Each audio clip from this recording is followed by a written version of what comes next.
tous, ici Chacha38 pour une nouvelle vidéo et aujourd'hui je vais vous faire la présentation d'une application App Store payante et qui se nomme iTranslate. Donc iTranslate, je vous rappelle la petite icône ici, une application qui va vous servir à traduire par voix vocale n'importe quelle langue ou même le français, ainsi par écrit. Donc pour moi c'est la meilleure application de traduction.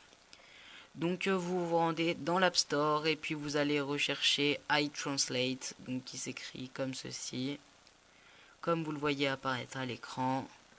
Une application qui va être très bien notée, mais payante, ce qui est dommage. Donc ici iTranslate Void, pour seulement 89 centimes, elle a 5 étoiles et demie, avec 394 notes. Donc la meilleure application de traduction. Donc ici tous les points, voilà, vous l'achetez pour seulement 0,89 centimes.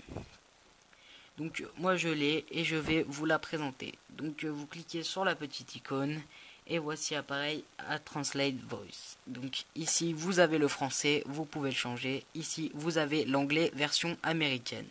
Donc testons. Bonjour. Ici, vous avez apparaître Hello. Je recommence. Bonjour. Et voilà.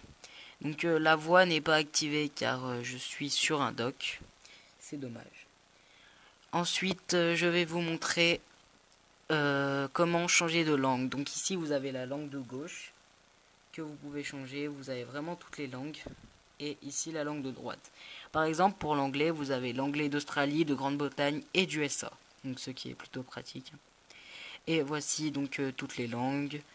Ici vous avez résultat du dictionnaire, détecter la fin du dialogue, discours automatique et tout ça. Donc voilà l'application iTranslate Voice que je vous ai présenté, donc qui est plutôt très sympathique. Et je vais aussi vous montrer à l'écrit. Donc par exemple, si j'écris bonjour, vous voyez que hello apparaît. Et bien sûr, il existe aussi une autre fonction, donc la fonction inverse.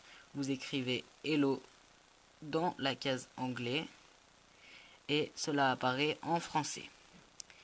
Donc voilà pour cette application, c'était Charlie, n'hésitez pas à me laisser un commentaire en me disant ce que vous pensez de cette application et je vous dis à très bientôt pour de nouvelles vidéos.